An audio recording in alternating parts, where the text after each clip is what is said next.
think we can get started. So welcome to our first Health Student Conference on Digital Healthcare Revolution, where we're going to explore transforming healthcare with technology. We'll delve into the dynamic realm of technology in healthcare, and we're going to explore how healthcare professionals are leveraging technology to enhance patient outcomes. So I'm Tracy and I'm thrilled to be here today. So let me share just a little bit about myself. So I work as a provider development officer with NCFE. So I support and develop educational providers and teachers to enhance sort of their quality and delivery of our qualification. So I work with various educational institutions and I provide training and resources to help providers improve their educational offering. So before joining NCFE, I was a teacher in further education where I specialised in health and social care and psychology. And through this, I've mentored and supported many students to achieve their academic and career goals. So our agenda today, we have a fantastic lineup of speakers who will be sharing their expertise on various aspects of healthcare and nursing. We will delve more into their background and their exploration of like technology and healthcare shortly. But before we do, I'm going to ask you to do a poll. So there's a QR code that's going to come up. So you're allowed to get your phones out if you can. And I will also put the link in the chat as well. And our poll is, well, sorry, join first. That would be a good starting point. So if you join here at the QR code, and I will also put it in the chat. Actually, Helen, can you put that in the chat for me? It should be on the third slide, or Danielle, someone could put the link in the chat for me. It saves me having to do it.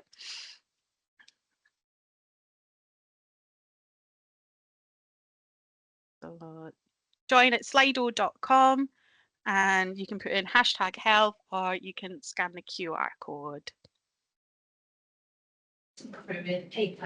Yeah. Okay.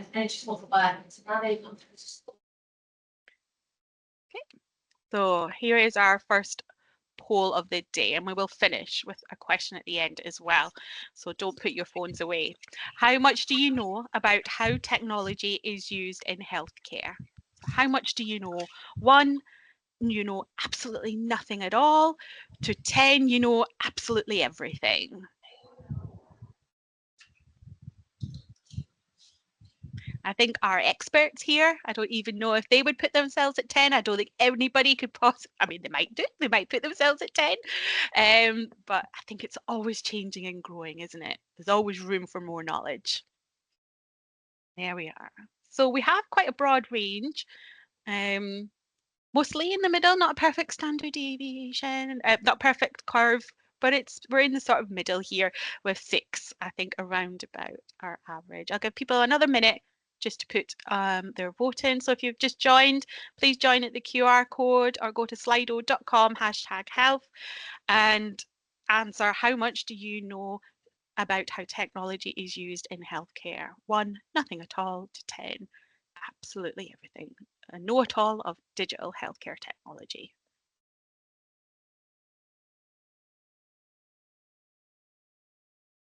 Oh, the link in the chat.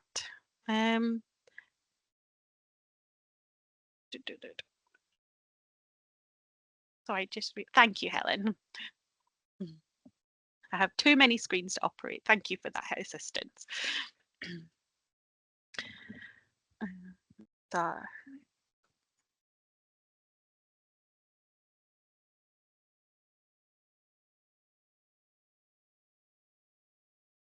Excellent. So I think we can quite clearly see we're around about 5 or 6. So we're middle. We know some. We know a little bit. We don't know everything. Well, hopefully by the end of today's session, you will have more knowledge and more understanding of how technology is used. So now we're going to move on. So I'm going to start with our first speaker. So I'm pleased to introduce Sam Clark.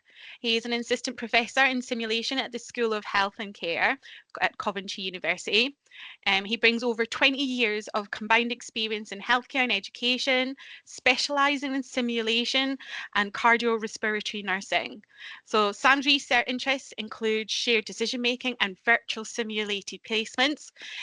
He has been published in various nursing and medical journals and is currently pursuing a PhD with a mixed method study exploring shared decision making in idiopathic pulmonary fibrosis. So in his primary role at Coventry University Simulation Team, he's dedicated in developing, evaluating, improving and expanding virtual simulated placement, and he has an unwavering passion but ensures that simulations are always relevant, stimulating and realistic to clinical practice. Today, Sam will be discussing 4 AI sort of XR software programs. So that'll be eTrain, PCS, RIVAR and OMS. And he's going to highlight benefits and barriers associated with each of these software. So please join me in welcoming Sam Clark. The reactions there, if you want to wave or give it a wave and say and welcome Sam Clark and his events.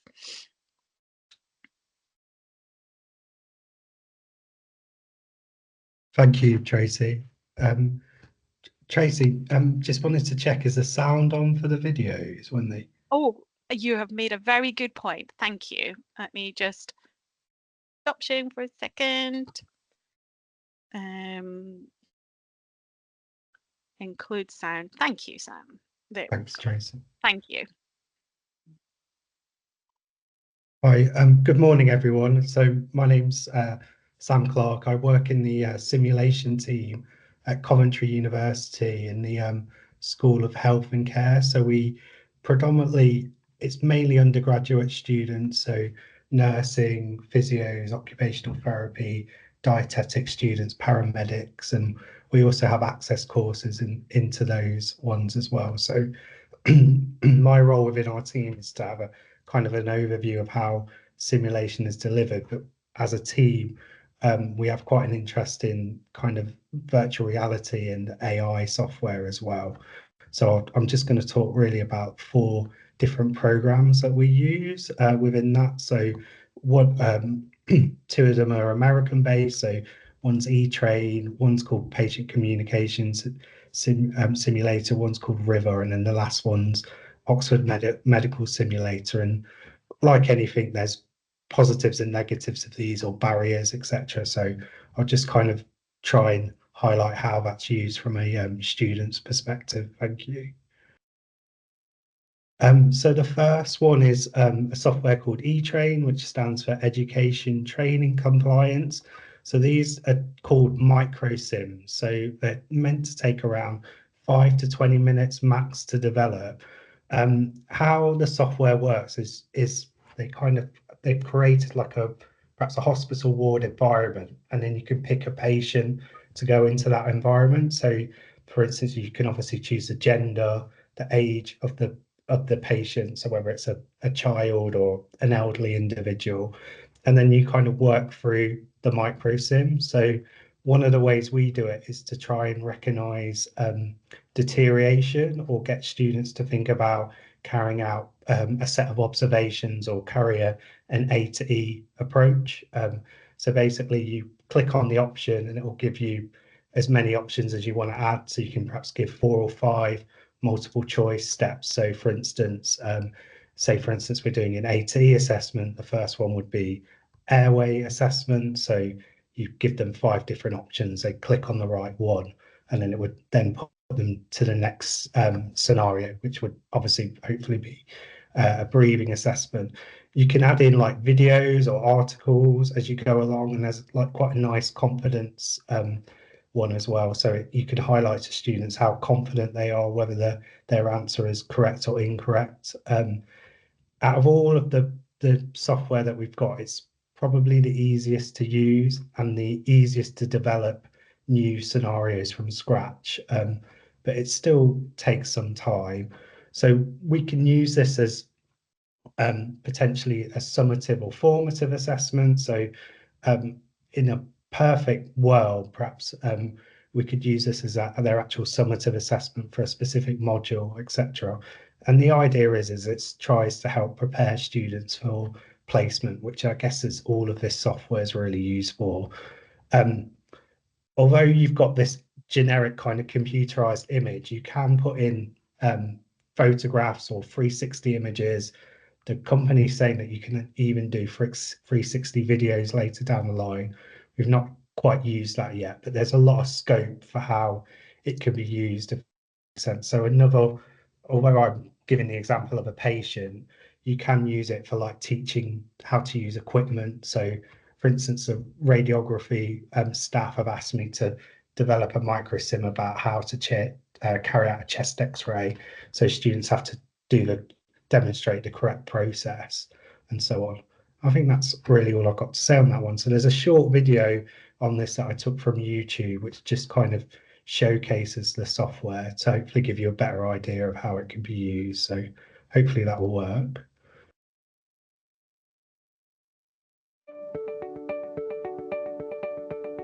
eTrain excels in the design and production of virtual e-training micro-simulations that are case-based.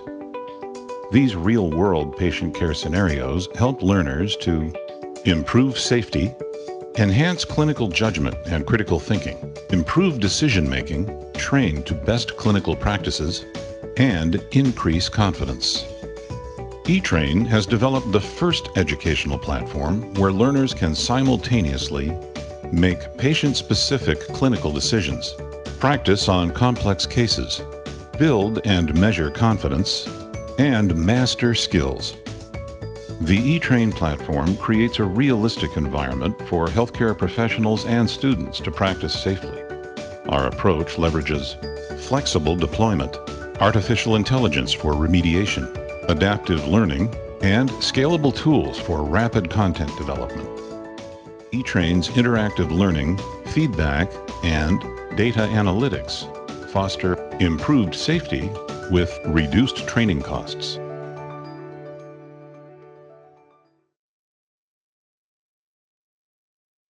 Thank you. So the next one I'm going to talk about is a software called Patient Communication Simulator. This is an AI communication tool. So again, I'll show you how it works in a second with the video, but how we predominantly use it is for history taking. So for instance, you can create a scenario where someone perhaps presents to the emergency department or a GP practice with chest pain, and students then have to use the software to then take a medical history. So you basically talk to the avatar via the computer, and then it should give you, if you design it properly, correct feedback or correct answers. So it's a really nice software to kind of hopefully enhance history taking, communication skills, etc. So one that we use it a lot is we have we have an adolescent presenting to ED with a overdose. So that could be quite a challenging kind of scenario for some students. So again, it's trying to prepare them for what they may get exposed to when they go into placement settings, and hopefully by then doing a good debrief or a good discussion with a class, you can hopefully build on knowledge and confidence as an example. So again, at the end of it, it will tell the students, give them a score out of 100, let's say, and it will highlight the areas that they may have missed. So for instance, they may have forgotten to ask about their drug history or their social history. And then again, by not doing that, they may have not pulled up some of the key information from that process. One of the challenges with this software is if you want to create a new scenario from scratch, it can be quite time consuming, and it learns the more you use it, the better it gets, because the AI, develops and learns from it. So maybe the first few times you run it, it won't be giving appropriate answers to all of the questions. So again, that can be a bit of a barrier. But the software, that the time I've worked at Coventry, the software's got better, and it's that kind of process has got enhanced. And again, all of these softwares are really used to prepare students for placement and kind of develop their skills a bit more. They've also got a physical examination kind of tool on it, but I don't personally feel that's the best use of this software. I think it's real, how we use it is really for the history taking and enhancing the communication skills, etc. So yeah, that's great. Do you mind playing the video, please, Tracy?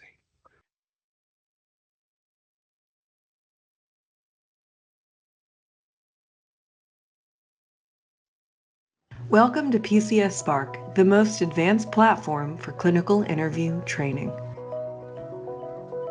With PCS Spark, learners are able to converse naturally with a diverse range of patients and environments.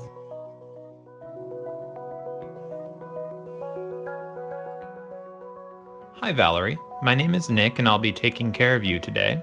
Could you tell me a little bit about what's going on? I've been having some pretty intense stomach pain the past couple of days.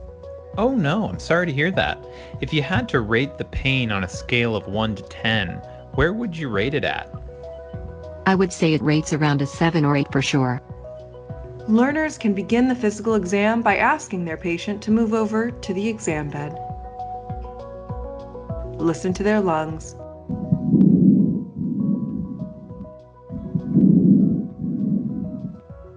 Check their heart rate.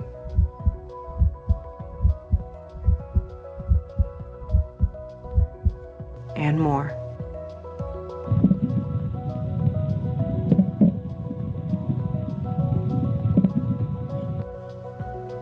PCS Spark includes a range of patients to get you started, and you can use our innovative case authoring tool to integrate your own content today. PCS Spark, Ignite AI-powered learning. Thank you.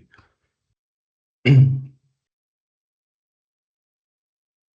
then the next one is a software called River, and this uses something called passive virtual reality, so you can't actually interact with it. And how we use this is we get a 360 camera, which is exactly what it says. It takes a video from 360 degrees.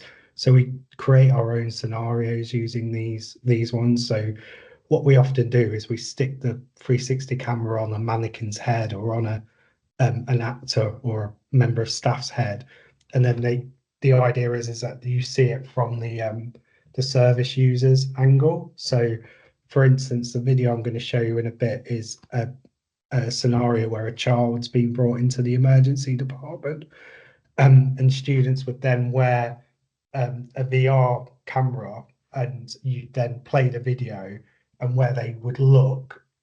So if they looked up, they'd obviously see upwards, or if they look left, etc. And it's a way of trying to immerse them into a scenario, make it more realistic. So the idea is, with the one that you're going to watch, is that it gives the student insight of what it would be like to be brought into the emergency department from a road traffic accident. So you notice the healthcare professionals using quite complex language, algorithms, like how they've interacted with the child, etc. And then again, at the end of it, you do hopefully do a really good debrief to demonstrate learning and discussion, and hopefully give them some insight. And hopefully by getting exposure to this, it will hopefully change their practice and enhance it. Another one we do, which is quite relevant for first year students, is but we've created a scenario where someone's recovering from an anesthetic, and then we've got two nurses at the end of the bed who think the patient isn't aware of them, and they have an inappropriate conversation. So they talk about what they were doing the night before, etc. And again, it kind of gives the student insight into perhaps being professional, and so on. And again, that generates quite a lot of good discussion. And again, hopefully that'll enhance how students behave on placement, because with a small percentage of students that can be a bit challenging at times, and sometimes it's just perhaps they're not really aware of their behavior for whatever reason. And again, it's a really good way to help prepare students for placement. So Tracy, this one's quite a long video, so do you mind, just when you play it, do you mind just skipping it about 3 or 4 minutes in, just so that they can see, have an idea? So this is on a that's great.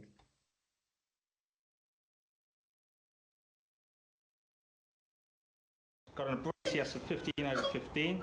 So, the rest were last checked so about because 5 it's on minutes, a 20 one hours. camera, BM not if done. Tracy clicked Heart on rate the was screen, 160, you could move blood it, pressure and was you could then 85 see in a systolic. different That was angle. difficult to attain due to patient compliance. Temperature was 37 and There you go. ECG's So not she's been kind done. of moving We've as if it's strapped her and trapped head. him with 3-point fixing See and that just brought him the straight through healthcare with no pain relief. discussed Okay, it. very much. Okay. Thank you very much, chap. Okay. Thank you. Okay, if we can get him over to the bed, please. Okay, so Harriet, on your shout. on lift, we're going to lift him onto the bed. So ready, steady, lift. Ow, ow, my leg hurts. Leave me alone. Okay, Arthur, my name's Harriet. I'm one of the doctors helping to look after you. That's great, Tracy. Thank you. So hopefully you can see, you know, to make the video scenario for that one, especially, you needed quite a lot of people. You may need to edit the video. My colleague then put in the voice of the child as well, if that makes sense. So again, it takes quite a lot of time and effort and resources to do, but it can be really useful. And then also you need the VR headsets to run it in class. You can obviously do it via YouTube, etc., but you don't get the same kind of immersive interaction. So although I think there is benefits to it, it's much better kind of viewing it through headsets. So the company's got an example of another way they used it. They did a knife crime scenario where an adolescent was exposed to knife crime, and so I think they died, but it's used as like an education tool as a result to try and you know, address that issue and to help it, and police actually use it. That's who it was designed for. Thank you, Tracy. And then the last one I'm going to talk about is a software called Oxford Medical Simulator. So this is, like, I'd say probably the most high-end one. And it looks really impressive when you're actually in it, but again, there's challenges for this. So you can use it in a headset, virtual reality, and you can actually interact with the scenario. So for instance, a company's got about 100 different scenarios. So some of them are aimed at like doctors, junior doctors, or nursing professions, or and midwifery as well as some other examples. So the doctor's scenarios are more about diagnosing a patient, where the nursing scenarios are more about recognizing, assessing the patient effectively, recognizing them and treating them. So this, you might choose the same scenario, but if you chose the doctor's version, it would be aligned to their profession compared to perhaps the nursing one. One of the real benefits to this is that they align the scenarios to the nursing and midwifery on GMC kind of outcomes. So as a student nurse, they have a lot of professional outcomes that they have to sign off, so that they actually kind of potentially you can sign off some of their placement outcomes by them passing the scenarios. So generally they're always in the emergency department, that they have veered away from that. So for instance, you might have someone presenting with chest pain. You've got to assess them appropriately. You can do diagnostic tests like an ECG, blood tests, etc. If they're deteriorating, you could potentially start them on oxygen. You could ring up and ask for the doctor to come and review them. They may prescribe medication, and then as the student, they could then administer that, hopefully safely. And it tells the student what they did well and areas they did well in, but it also highlights if they perhaps did unsafe practice. So for instance, you can administer medication that's not been prescribed, and that would come back on the feedback that was unsafe practice. Obviously you didn't check that it was the correct patient, that kind of thing. And again, students could then potentially replay it and make sure that they don't make that type of error again. And again, it can usually be for formative or summative assessment, and it helps prepare students. So I'm conscious of time, Tracy. It's again a very short video, but you can see hopefully how that it's an impressive software.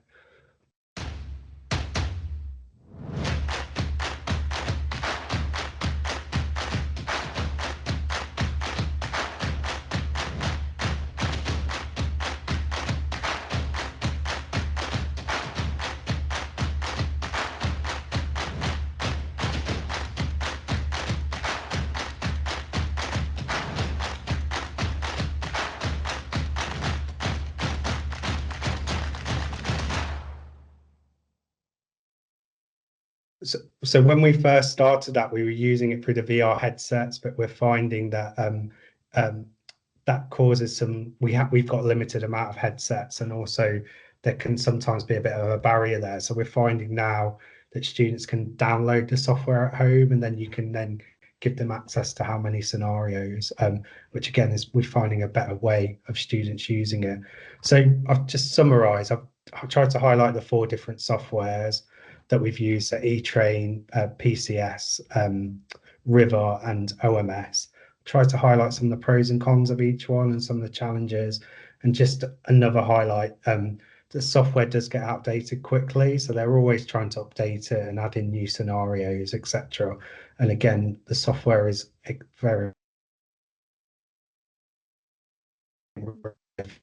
and again as a way to prepare students. So thank you very much. Is there any questions? Yeah, I've got 2 questions for you so far. Yeah. Sam, you've frozen a little, so when you watch back the recording, you'll enjoy this point in this. You look like you've had a bit of a fright.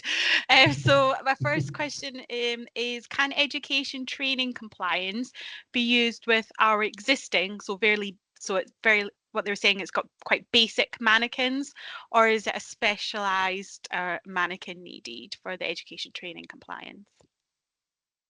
Oh, for the eTrain. Yeah. So they've got, for their one, they've got pre-made just kind of patients. Does that make sense? That you just choose. So we don't use mannequins for that one at all. But you could take 360 photos of the of like a ward area, for instance, we've got, and kind of run it through that way. I don't know, for the River, we often use mannequins, etc., for those scenarios.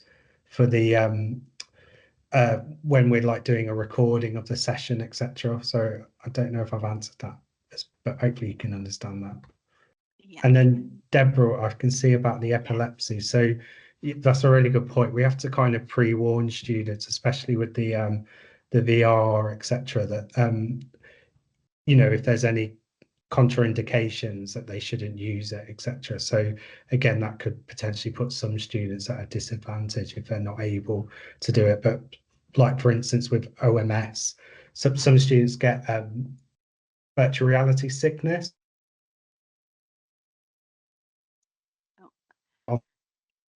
Putting them actually in the headset. Sorry, we got cut off there, Sam. So the last thing you said, that they got virtual reality sickness, which is me. I'm that person as well. But what was the rest of your sentence? Sorry. Yeah. So sorry. Yeah. So Rob, epilepsy, like much more students get virtual reality sickness through some of them. So if that is the case, we wouldn't put them in it, obviously. But you could then just run it on a laptop or on a screen. Sometimes you can cast one student in a headset, so you could have one person in it and the rest of the class watching, and then you could do the scenario together. That's another good way of doing it. And again, if you've only got limited headsets, one of the challenges as well is if you've got 10 students or 20 students on a VR headset, the facilitator's running around troubleshooting each of the headsets, which can be quite difficult in itself. So again, we've tried to condense it and just have a small number of students using it, and but then potentially casting it to a bigger audience. Thank you. I have 2 more questions, but I am a little bit aware that we have of time. So I don't know if you could maybe pick up the Dominic Simpson one for me, please, and then Janice, I'll collate any questions that we haven't been able to answer by the end of the session, and we'll follow up with some answers as well. So Sam, would you like to answer Dominic? Yeah. Thank you. Sorry, yeah, I'll do it on the chat, no problem. Thank you very much. Excellent. Brilliant. So next, that was really fantastic. A great start, really interesting, engaging, really insightful from Sam. So thank you very much for that. We're now going to move on to our distinguished speakers from Northumbria University. So firstly, we have Professor Barry Hill, and he's Associate Professor at Northumbria Uni with almost 20 years experience as a registered nurse. We're also joined by Debbie Flynn, so Dr. Debbie Flynn, who is also Assistant Professor of Nursing at Northumbria Uni and is known for her research on the use of humour in nursing practice and her innovative approach to integrating technology into nursing education. And although not speaking, I don't think speaking today, but really supporting us in the chat, I think Dominic is also joining us from Northumbria Uni and who's really focusing on that patient safety and organisational culture and has had various clinical roles in emergency medicine and critical care. So I'm now going to hand you over to the Northumbria University speakers. Thank you.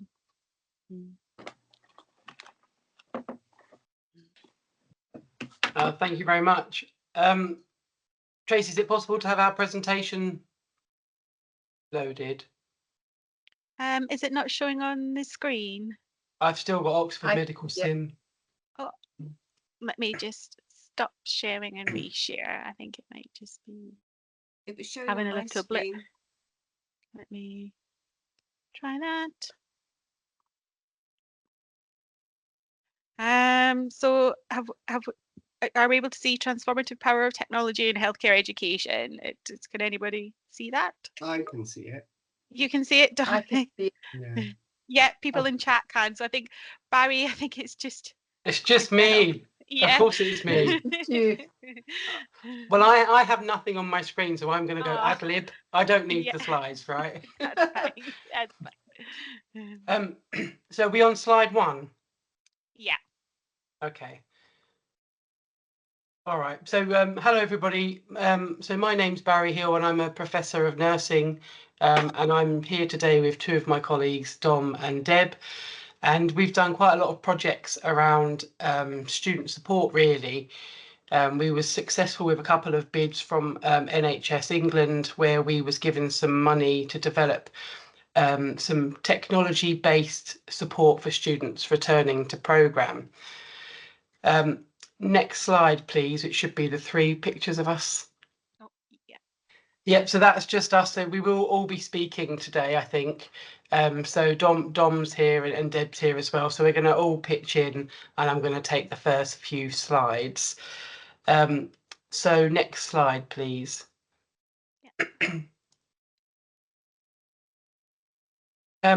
So really, this slide is just to talk through why we believe technology is important within healthcare. And it's to really start off by saying that ultimately it improves patient care.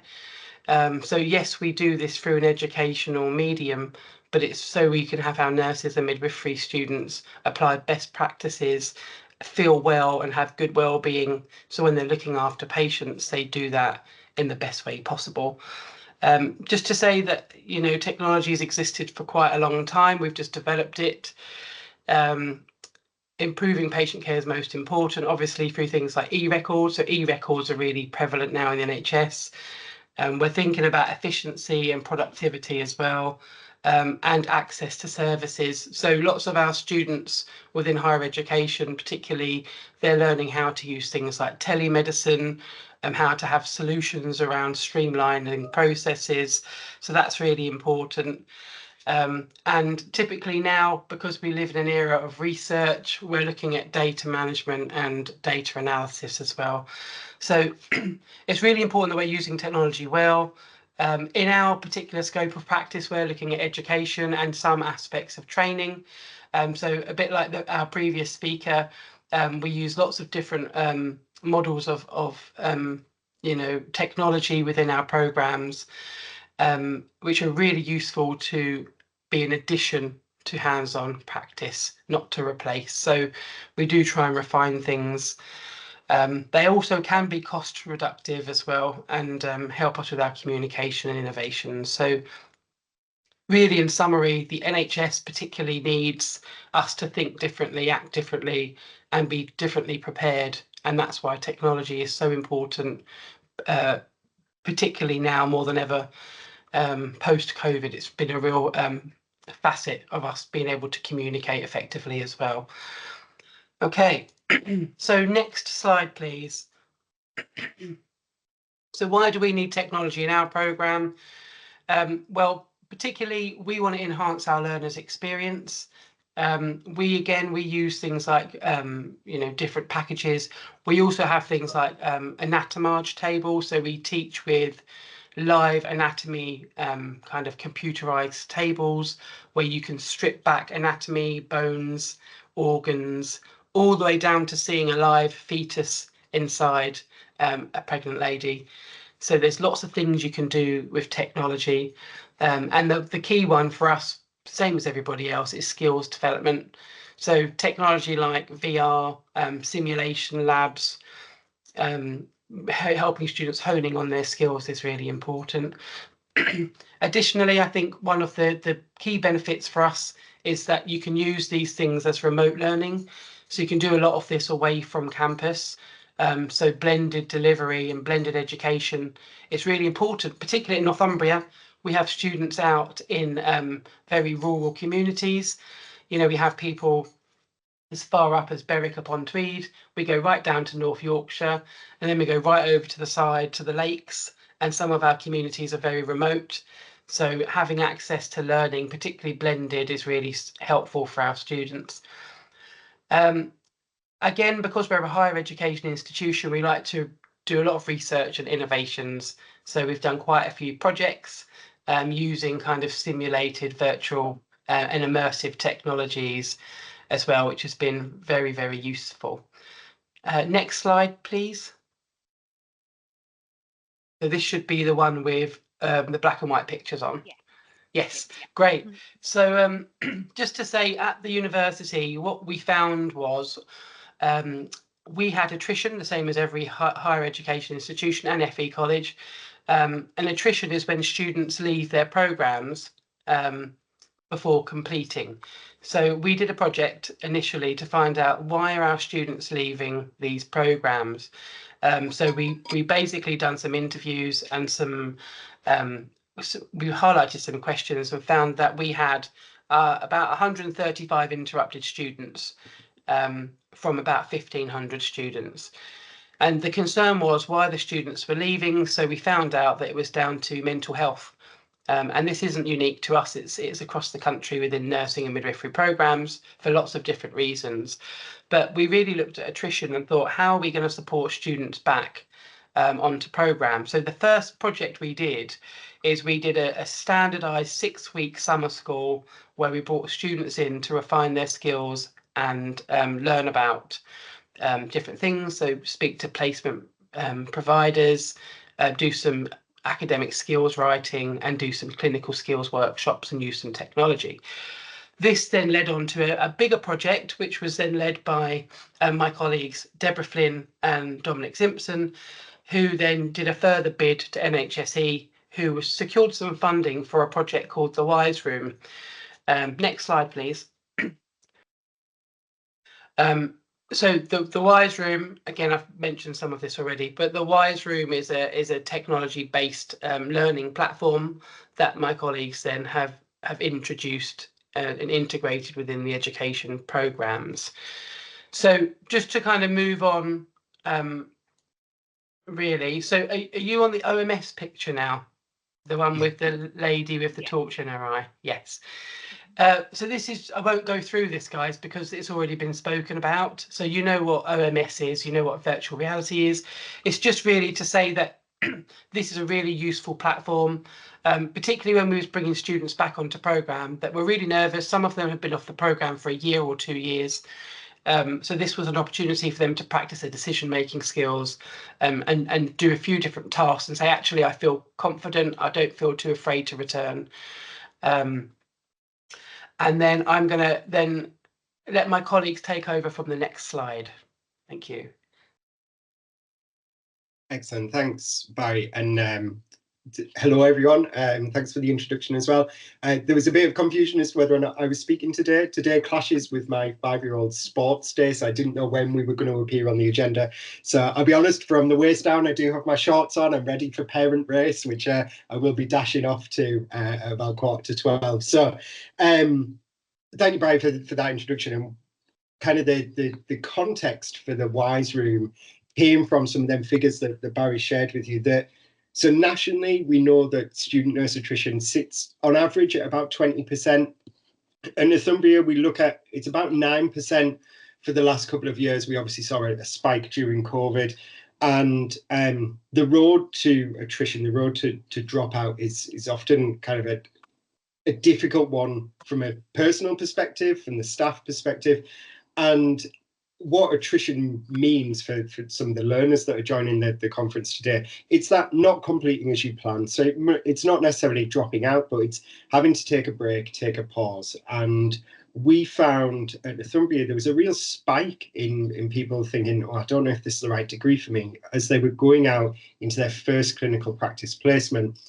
And I know for colleagues in the room from FE, some of our T-level partners find a similar thing when their learners go out into that first real world clinical practice placement, and people coming back into college, back into university in our case, and said, I don't know if this is for me. I don't know if I'm doing the right thing.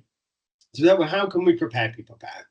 And one of the things we did was we went and spoke to our student cohort and said, well, look, what is it you're frightened about? What's the issue? What's going on? How can we better prepare you for that first time putting your uniform on, going into an environment where you're going to see sick people, you're going to come into contact with bodily fluids, you're going to potentially be exposed to things like death and dying, things that are uncomfortable to deal with at any stage of life, but particularly if you're an 18-year-old, it's your first time away from home, you're maybe not living in the family home, and that kind of your usual support networks have all changed. So we went and spoke to people, we went and spoke to students, and things that came up time and time again were broadly fears, anxieties.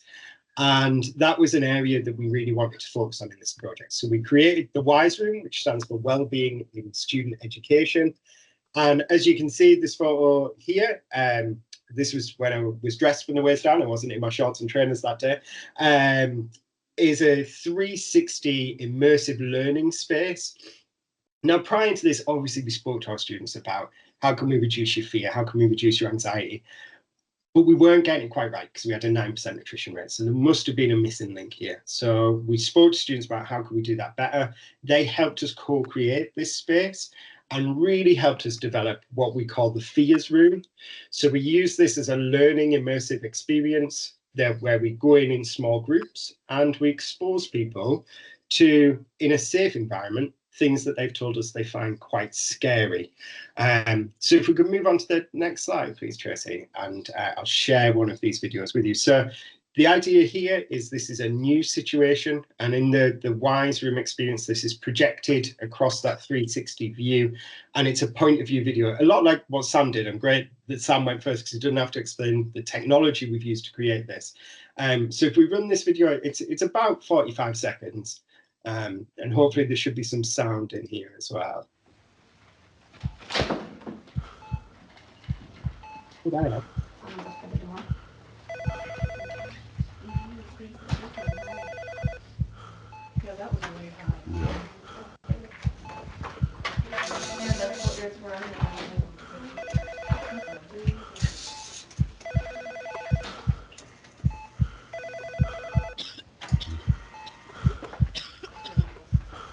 Something sound like something metal hitting metal too. That might be this. No. So that's just to give you a flavour, and that is as long as that video is. It doesn't go on longer.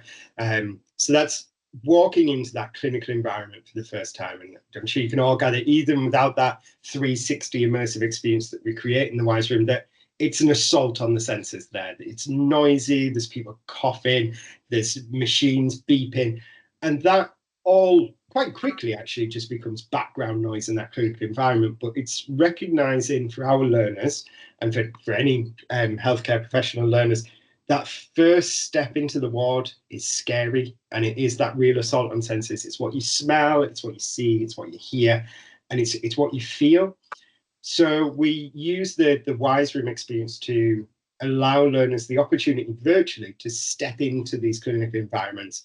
We then, off the back of that, 25, 30-second clip, we then do a really thorough debrief, which typically takes about 20 minutes. And it's that kind of, so actually, what did you feel there? What was it that was making you scared? What were you nervous about?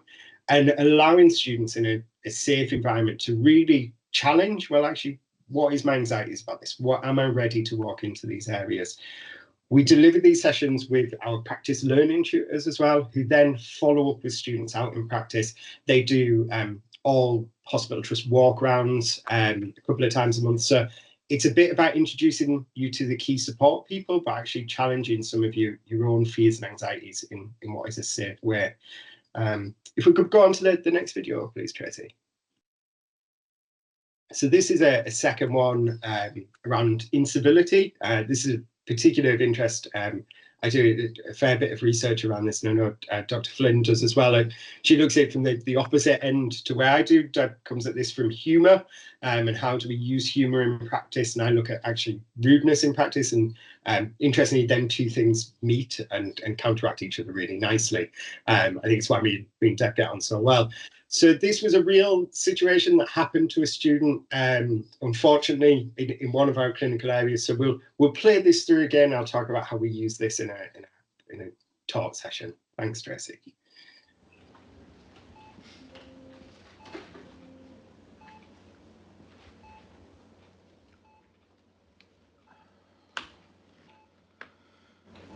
Excuse me.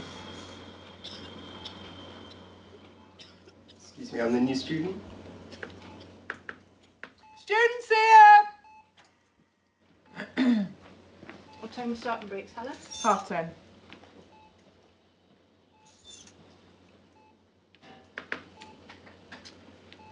Do you know who I'm working with today?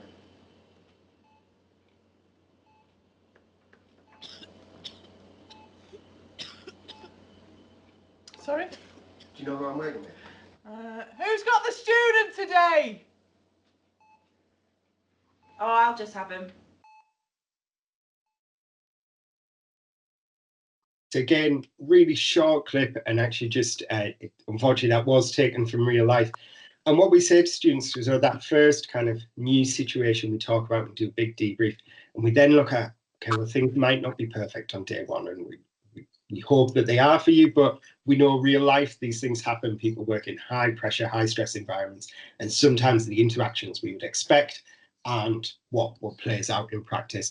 So we offer that worst case scenario, and kind of off the back of these sessions in that 360 space, we start talking about, well, actually, we've talked about the worst case scenario, we've talked about that kind of possible day one, interaction one, and you met with some incivility.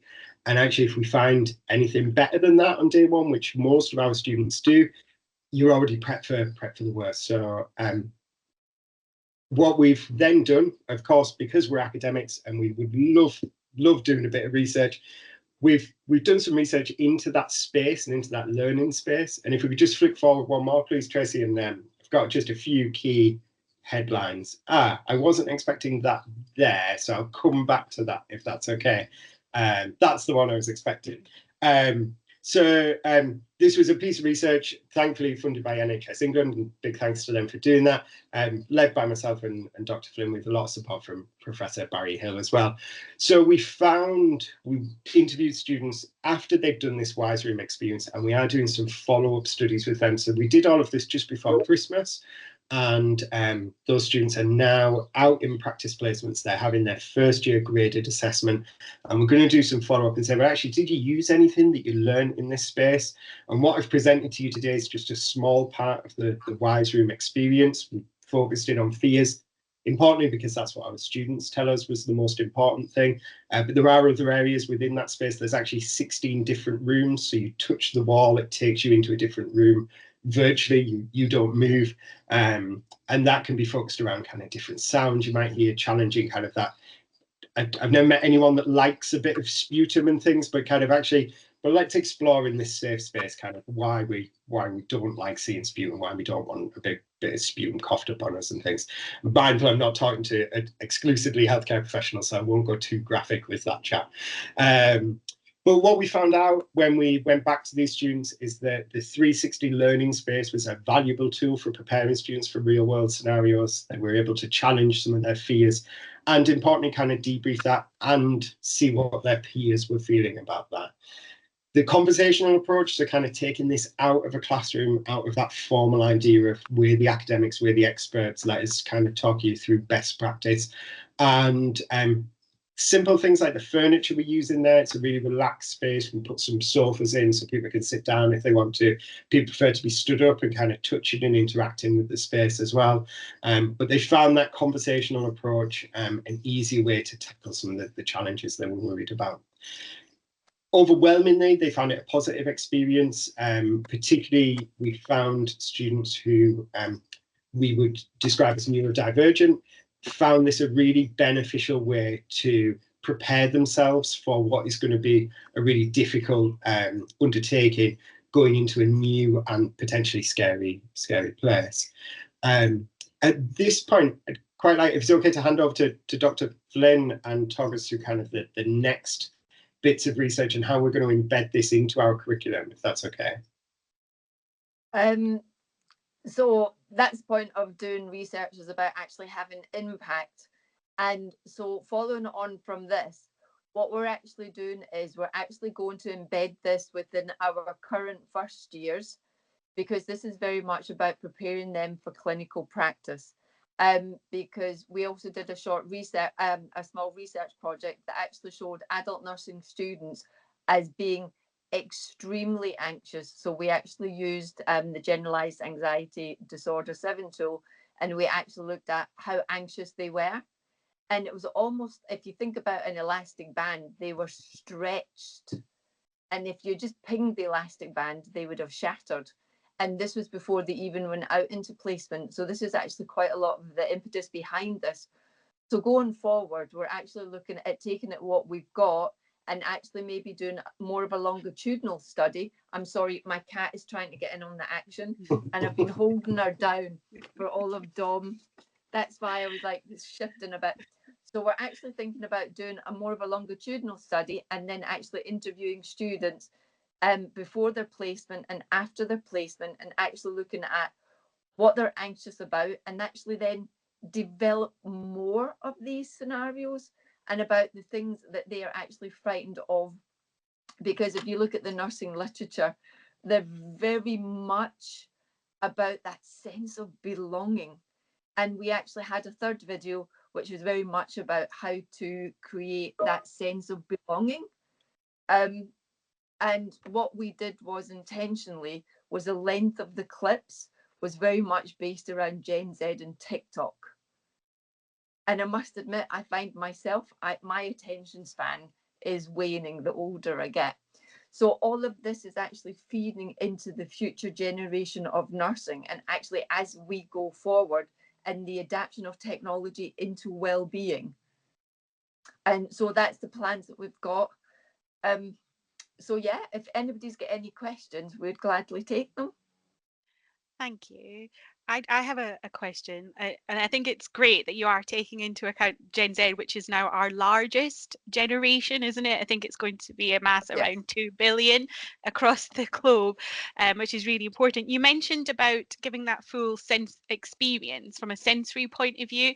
Obviously, when you were talking about vomit and things, how do you work with sort of the nose, odors, sensory as well, because this can be a big put off, especially for neurodivergent students as well. So have you explored sort of smell as well in these WISE rooms?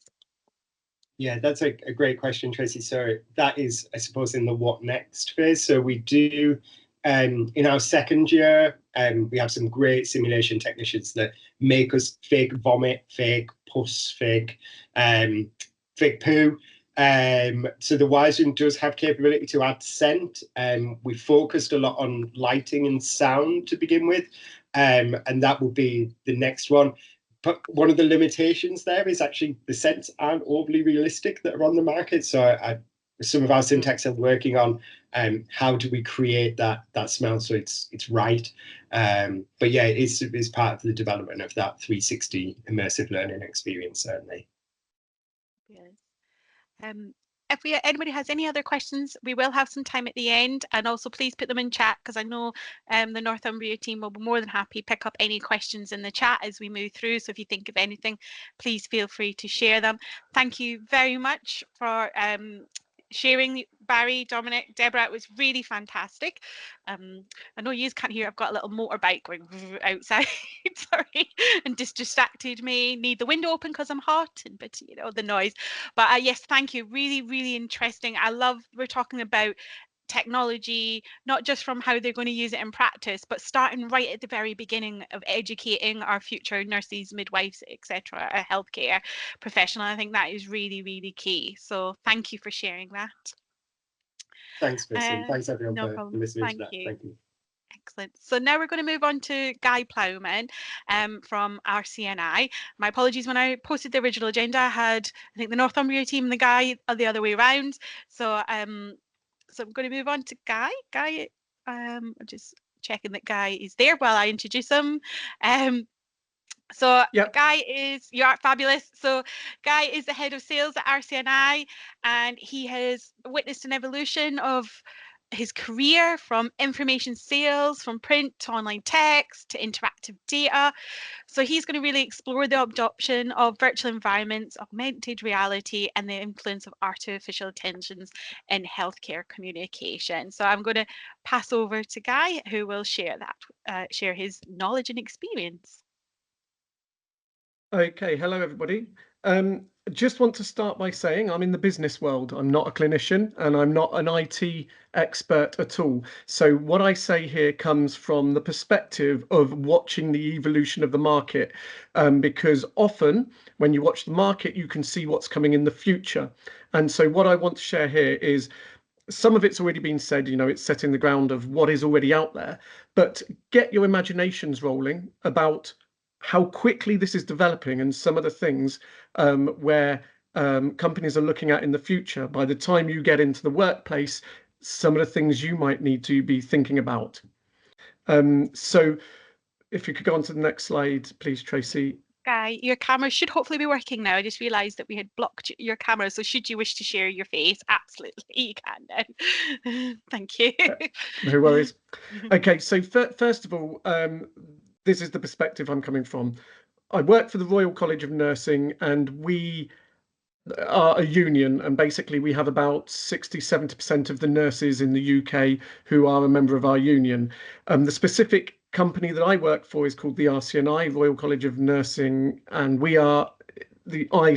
The I doesn't really stand for anything. It means interactive or some other things depending on who you ask, but we're a wholly owned company by the Royal College of Nursing, and the reason we exist is to avoid a conflict of interests with the union activities. So when we talk to companies about what they're developing and that kind of thing, there's no conflict with looking after nurses from a union perspective.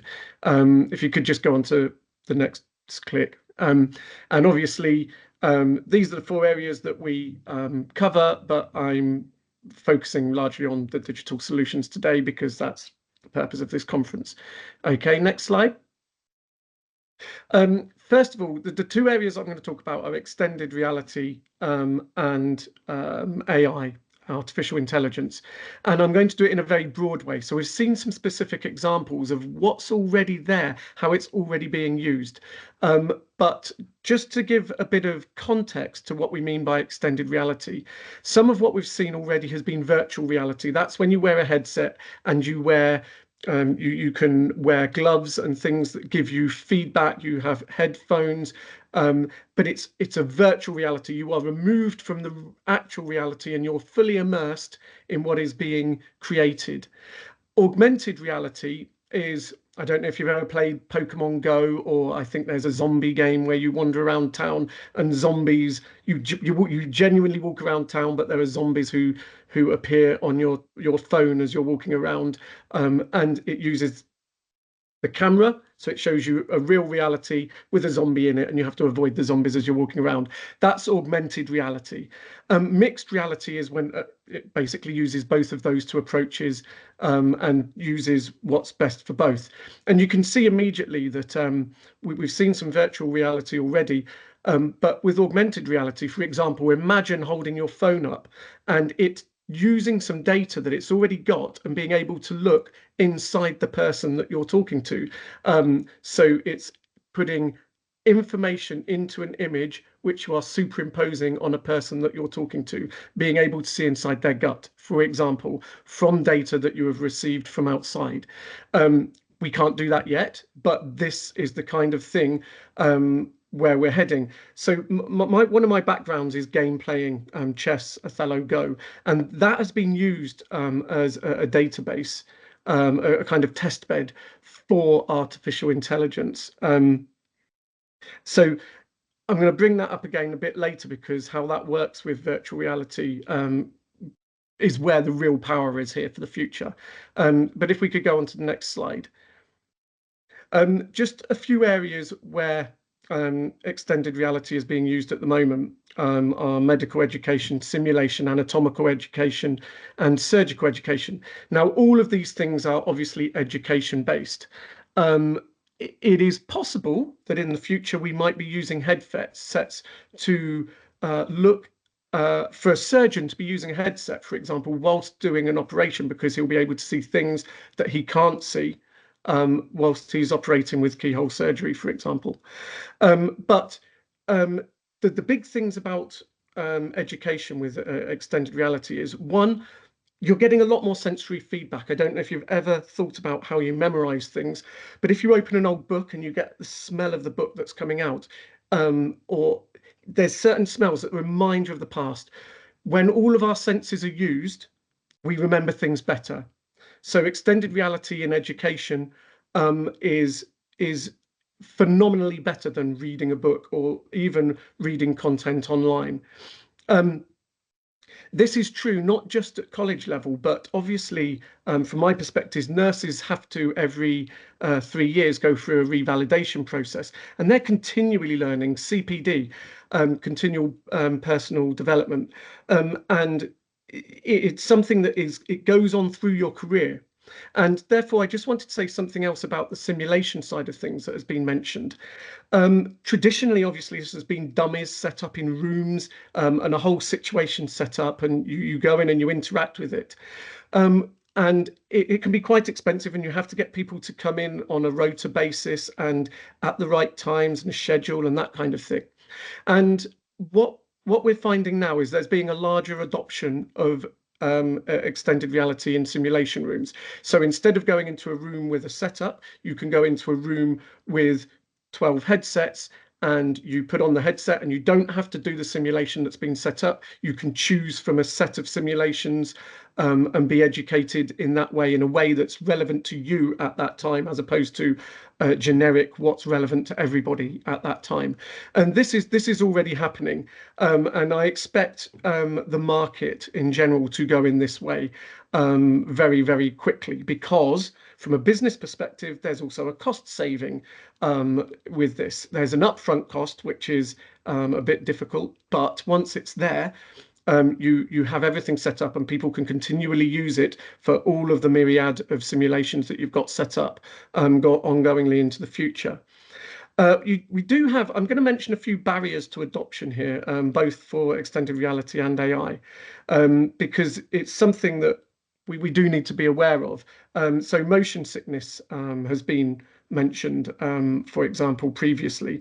We need to be aware that not everybody can do this, so we have to have alternative ways of doing it, and the flat screen presentation of virtual reality has already been mentioned. So, you know, we are thinking about those things. Another one is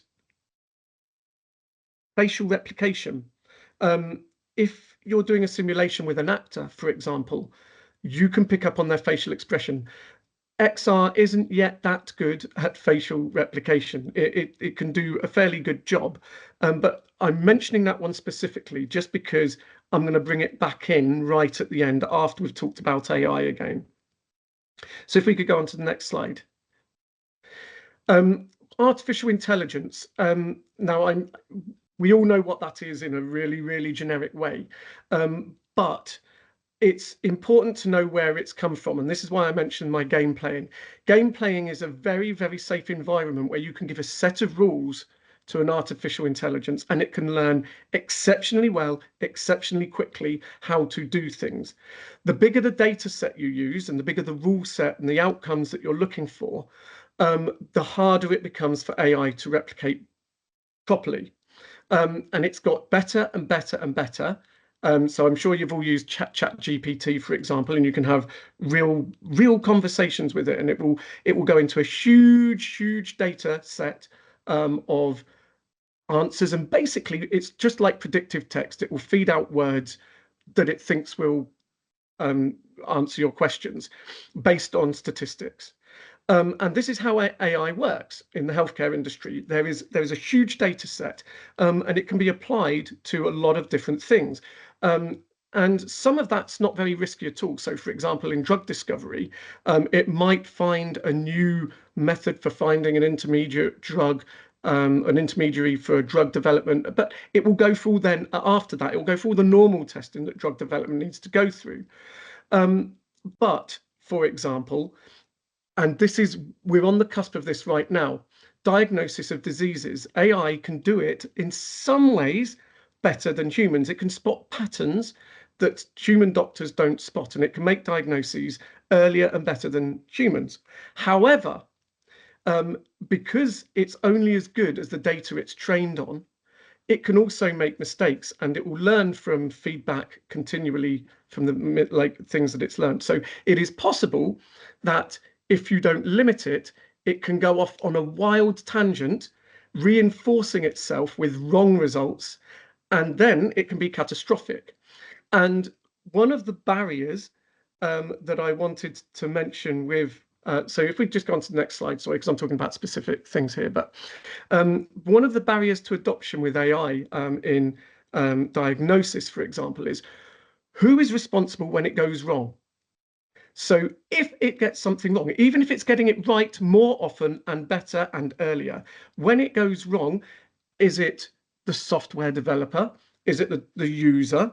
Is it the company that owns the process? And these things have yet to be worked out in the industry. You can imagine, for example, if you think about self-driving cars, if it's safer, let the deaths go down on the road, but then a car suddenly drives off the road and kills some people on the pavement to save lives in the road. Who's responsible? The car manufacturer, the software developer, the person who's supposed to be in control of the car at the time that it's self-driving? And it's really not a clear answer. And these are some of the things that will need to be thought about in the future.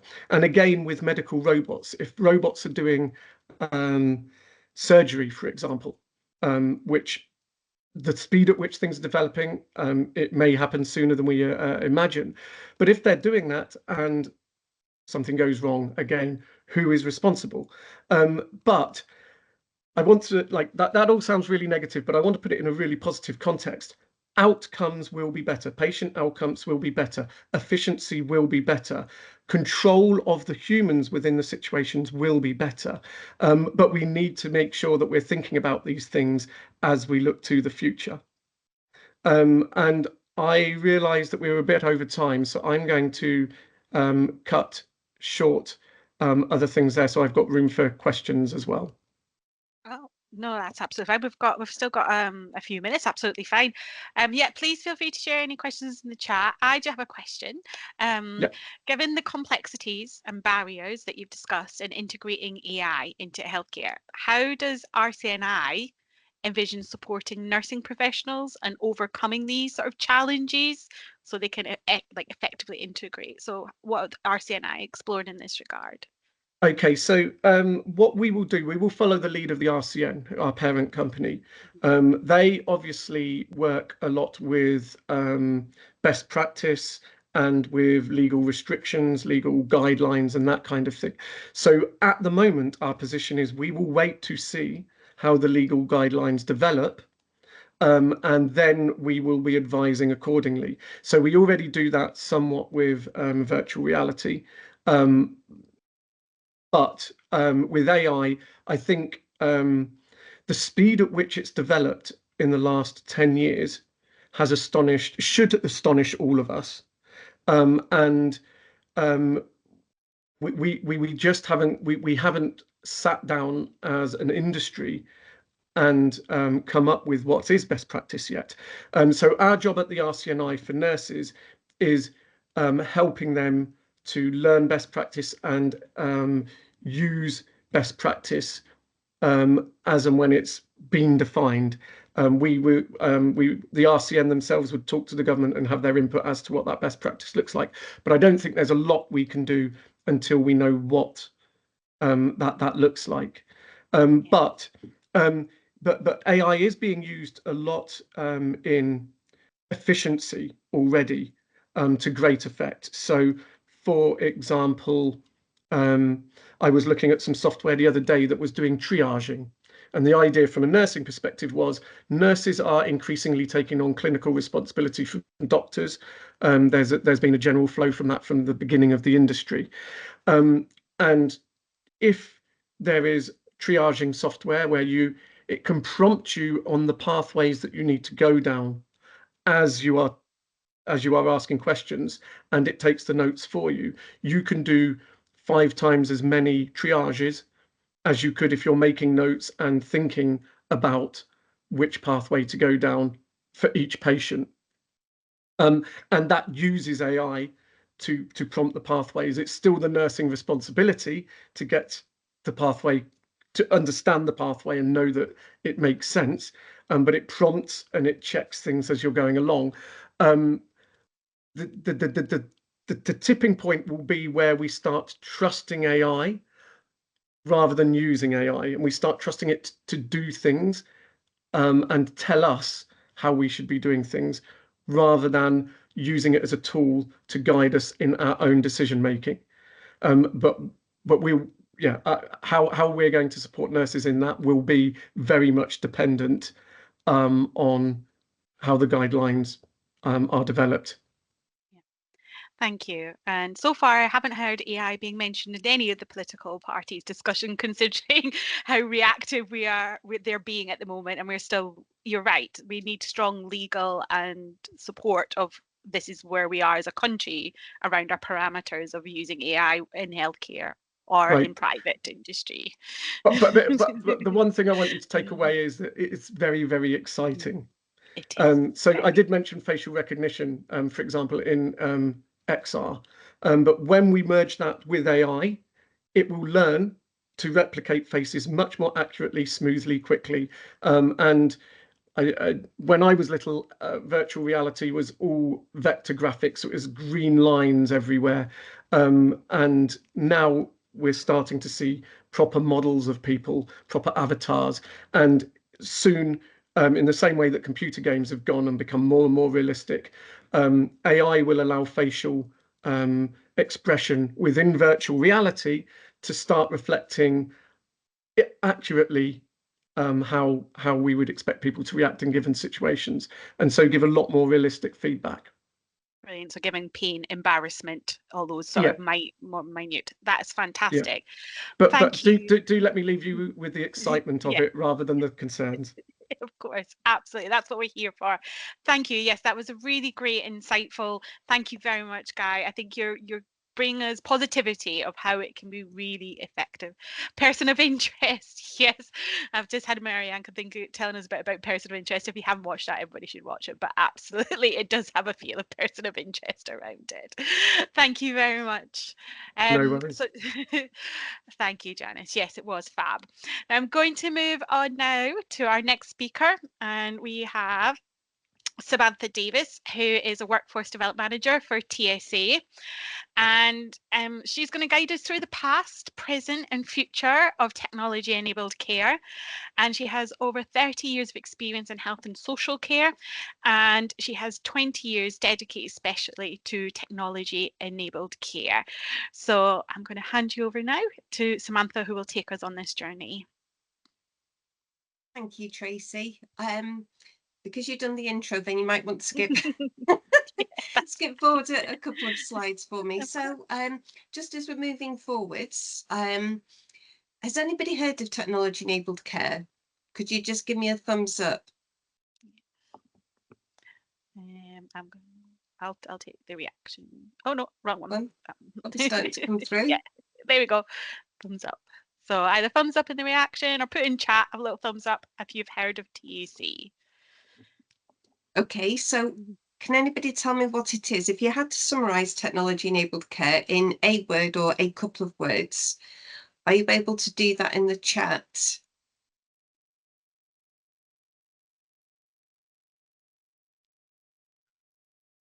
I don't know. It doesn't.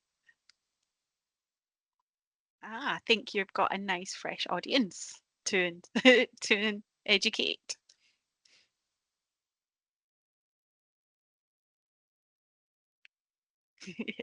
I can start to see the messages coming through now. Fab. It is. It is about enhancing care packages. It is about supporting individuals to be as independent as possible. Could you move on to the next slide, please?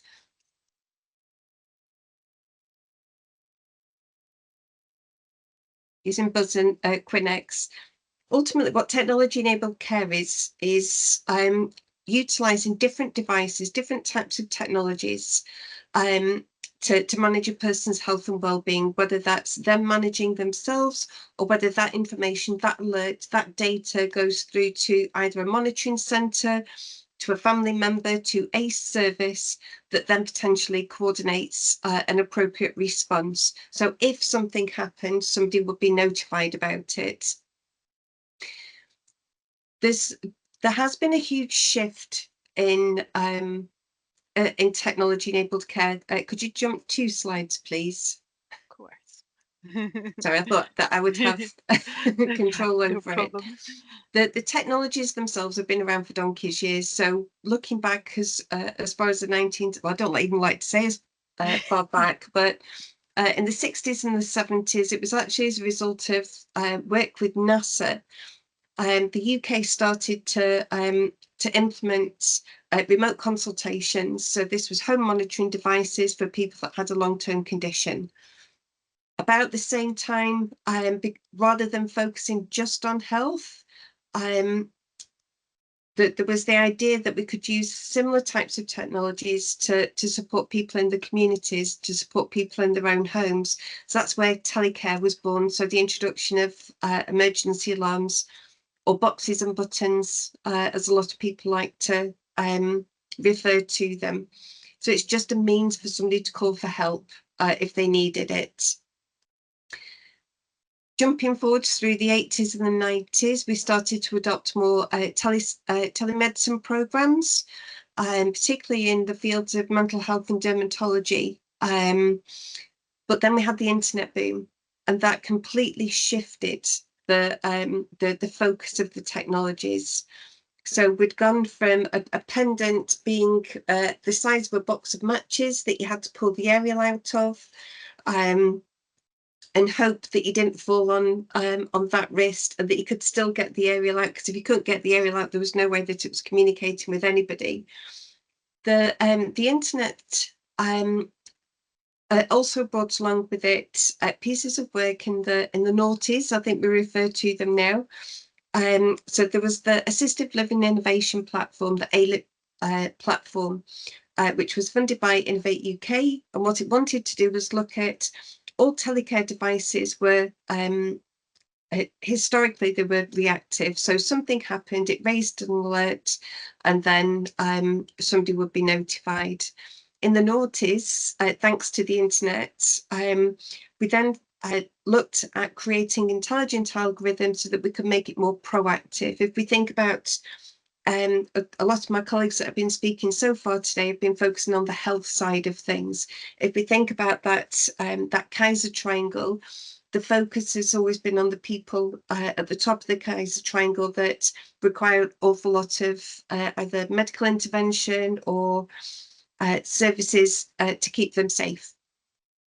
So what we needed to do was then focus on the people at the bottom of the Kaiser triangle. So be more proactive, be more preventative, get those early indications. Sorry, I do realise I've skipped over the preventative technologies grant. Sorry, in the 90s, there was a thing called preserved rights. And what that meant was that if somebody decided that they wanted to go into into residential care, then they could opt to do that. The purse string holders then decided that actually this is costing us an awful lot of money. So through the preventative technology grant, they said, look, we've had this telecare technology that's been around for donkey's years. So why don't we award local authorities with chunks of money to then embed to mainstream these solutions. Sorry, two slides forward, please. Which kind of brings us to where we are today. Telecare has changed dramatically. When we look at, we don't tend to categorize as telecare, telehealth. There's such a wealth of devices and solutions that are available. The solutions themselves, because of the internet, have also changed. We're going through an analog to digital switch. So the devices all used to use a telephone line to communicate with either a clinician or with a monitoring centre. Those phone lines are being switched off. So by 2027, we're not going to have analog telephone lines. So the series of ones and noughts that the solution communicates with other services or clinicians, that's all going to be gone. But the benefits of that is that we can start to, everybody this morning has been talking about AI, about AR, about virtual reality. That's fantastic. It does mean that we've got better access to information. We can improve the patient and the service user engagement rather than asking somebody, personal questions. How often do you go to the toilet? Asking people to get 2 buses to go and get the blood pressure taken at the GP practice. They can do that in the comfort of their own home. So it does mean that we can make people more engaged in their communities. So could you move to the next slide, please? I've spoken about the analog to digital switch. We do have a kind of digital divide, and I think certainly with everything that's been going on around data privacy and organisations getting hacked and things like that, it's almost like the technology is moving faster, faster than, or the hackers are keeping abreast of all the advancements in the technologies. The other challenge that we've got is we know that we've got an ageing population, but we've also got an ageing workforce within health and social care. We've got a phenomenal skill set, but they may not have the same digital skills. So with all these challenges, we're unable to get enough feet on the street. So we've got record number of vacancies across the country. So it's important that, particularly when we know that technology-enabled care can support within health and within social care and within housing, it's quite unique in that respect. It's important that we ensure that our workforce and our up-and-coming workforce has access. Even after 20 years, I still come across people when I say, working technology-enabled care, and they say, I've never heard of that, what is it? So people don't know that it's here. A piece of work that that was published in March of this year, looking at the state of the care sector, it identified that not only have we got a digital skills gap, not only have we not got enough feet on the street, we've got all these vacant positions, but actually people don't know what they don't know. They're not aware of technology-enabled care, or they don't have the confidence. There is still the mindset that actually we're going to replace people and care packages with gadgets and widgets and robots, and there's going to be no human interaction. One of the key principles of technology-enabled care is that we don't want to disable people. We want to when we think that, and somebody mentioned before around that kind of pre and post COVID, everything is now pre-COVID or post-COVID, because I think a lot of us have just like, we've kind of lost a sense of time.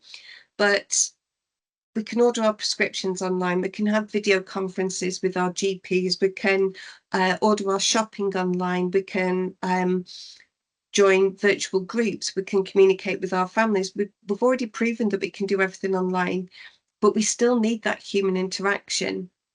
And I think in the report that was published this year, something like 72% of the people that completed the services, so at this survey, so this is frontline workers and managers, their biggest barrier to prescribing or to discussing technology-enabled care with service users, with patients, with their families, was the lack of knowledge.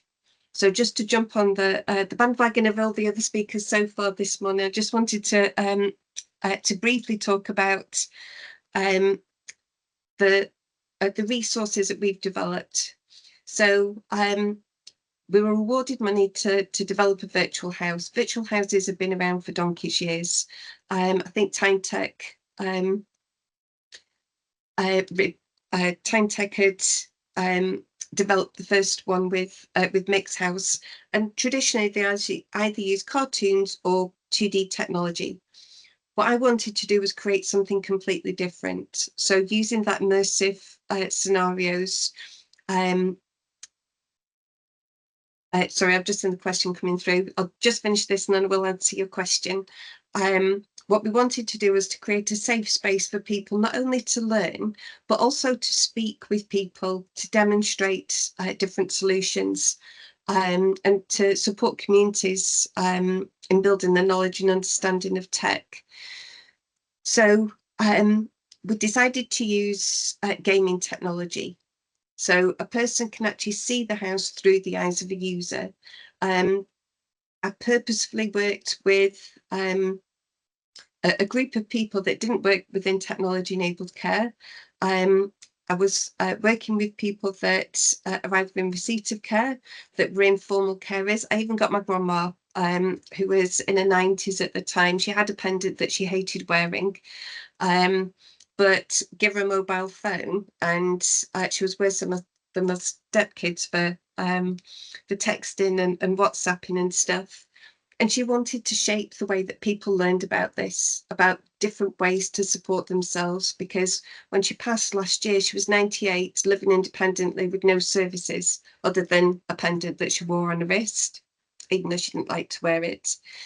So as part of the kind of build process for this, for the virtual house, it needed to be accessible.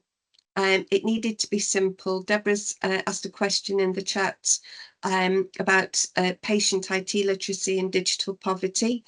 It does use the internet, so it does require data to be able to access it.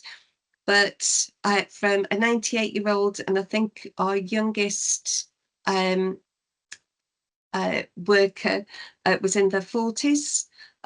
So she was a carer for her son who had profound disabilities, and she was at the other end of the digital literacy scale, I think is the nicest way that I can put it.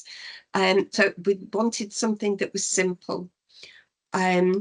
Somebody within the group had said that if they go on to Marks and Spencer's and they want to buy a skirt, then they want to be able to filter it. The key message that keeps coming through is people don't know what they don't know. So if something happened and if you needed to find a service or a piece of technology, first thing that you do for a lot of people is to go onto the internet. Depending what search terms you put in will depend on whether you get reams and reams and pages of data talking about different services, different sales pitches, different technologies. So we created a filtering system within the house. Within this filter, you could, if you had a particular concern, for example, falls or somebody walking, then you could filter the solutions or you can filter the solutions that you see based on your concern. We want to show people the art of the possible. But if you have a specific concern, then you can filter it by that. One of the gentlemen in the group, who was in his 70s, he said this is like Star Trek. So he wanted something from the Starship Enterprise. He wanted to be able to beam himself to different areas. So while we don't beam people, we do have a kind of move to feature. So this is all based on frontline work, people that don't come from this sector saying, actually, now I'm learning about this, this is what I want to know. We supported this with 2 e-learning modules. So demystifying, I think any service within health, housing or social care, we tend to talk in acronyms. We've got our own buzzwords, but to a lot of people or to new students that are just venturing into this, then it can be quite overwhelming. So we've demystified everything within the first module, the Tech Explorer module. Within the Tech Expert module, we've gone into the fine detail of the role of ethics, safeguarding, things like that. We created safe areas. So we've created scenarios to support the building of confidence in having a conversation with somebody about tech, identifying needs, risks and hazards, and then identifying the solutions that can help to manage or to mitigate those. So what we've tried to do is create a suite of resources, or what we have done is to create a suite of resources that, regardless of where you are on your tech journey, whether you're just at the beginning, if you're just starting to understand what technology-enabled care is and the impact that it can have either for you as an individual, for a family member, for somebody that you're working with as a frontline worker, either within health or social care, then you can use these resources to kind of build that confidence. Just to come back to the kind of future of where things are going to go. We're seeing an awful lot of, I think because of the analog to digital transition and the Internet of Things, there's a lot more internet-based. We're gathering information and that AI, that machine learning, so that we can get a better understanding, identify those changes in pattern of behaviour or circumstances prior to escalating to a critical situation where somebody may need hospital intervention. And increasingly we're seeing more smart health and social care environments. So there's quite a lot of the speakers this morning so far have talked about creating virtual wards, virtual environments to support the learning of students. And I think that's going to get more prevalent as time goes on. Thank you. Thank you very much. That was excellent. Really, really interesting. It was nice to come from a different perspective from our other speakers today as well, and bring that down to bring it down. That sounds terrible. Bring that into light with the social care, which is really fantastic. Dominic, is that you going yay rather than putting your hands up for a question, or did you have a question? But very, very. I think it brings it into, for our students, it's as well. They don't necessarily see the front line from a health perspective, but they have family members where they will see sort of those barriers that they're having in grandparents, aunts, uncles. And I think you've really shown how technology has that potential to move things forward, especially just starting about the technology with pulling out the little aerial to moving to digital. So that was really fantastic. Have any questions in the chat, please feel free to share, and Samantha will answer them as we move on to our next question. On to our next speaker. Obviously, you spoke about digital literacy for our patients, but you also sort of touched on digital literacy in regards to our healthcare sort of assistance, for example. So how are you utilising, because we've talked about how universities are utilising technology to increase training for nurses, but what about those that are not doing a degree, who are going through a health and social care qualification and then going to be that frontline staff? How are we sort of upskilling and training the sort of digital literacy there? I think the work that the TSA do, so TSA is the industry body for technology-enabled care services. So we work with a variety of partners. So we support local authorities, ICBs. I'm doing a big regional piece of work across the Northeast at the moment.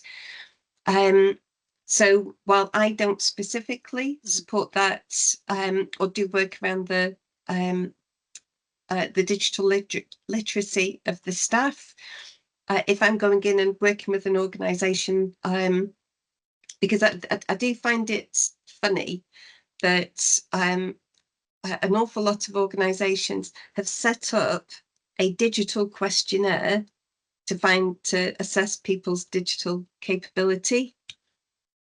But, you know, we already know that there is still quite a percentage of our population that struggle to get onto the internet. So it kind of feels a bit chicken and the egg. Yeah. But so yeah, short answer is I don't deal directly with organisations to review that. But I think that's a question. I think it's just like our teachers here, that they need to increase their digital literacy in order to incorporate digital literacy. And the question's there: what is your digital literacy level? But okay, but then what are we going to do to increase that? So I think no matter which industry, and we're going to see that sort of same parity. Fabulous. Thank you very much, Samantha. I'm now going to move on to last but definitely not least, to our speaker, Dr. Marion Waite, and she is the Principal Lecturer for Education and Student Experience at the Oxford School of Nursing and Midwifery at Oxford Brookes University. So I'm not going to take too much away because I seem to have done that to everybody. I'm going to let Marianne actually describe who she is and where she comes from and her experiences. Oh, thank you very much. Next slide, please. Yeah. So I'm going to start, I'm going to talk about virtual reality in patient education and the sort of role that I've had for the last 14 years, principally as a researcher. But I thought I'd start by making it sort of, because I appreciate that this audience are young people or people who support young people who might be thinking that, you know, the theme of the conference has been digital health, but people might be thinking about a future career in digital health. And from my experience and what I've learned over the last 14 years, this is an interdisciplinary activity, and it's really important to understand that, yes, people can come from healthcare backgrounds, but not necessarily, and we've already seen that in our speakers today.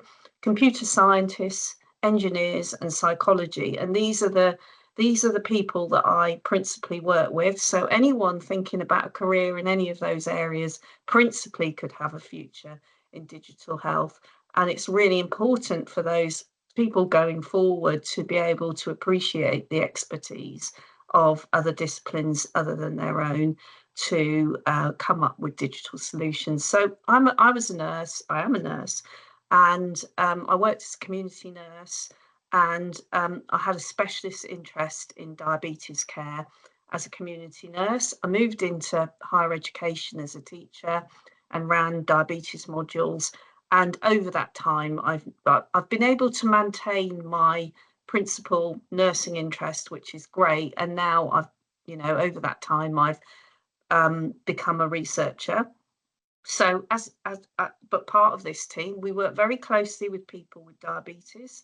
We work very closely with NHS doctors, nurses, allied health professionals and managers, as well as commissioners, and very importantly, very closely with industry and technology companies. So the next slide, please.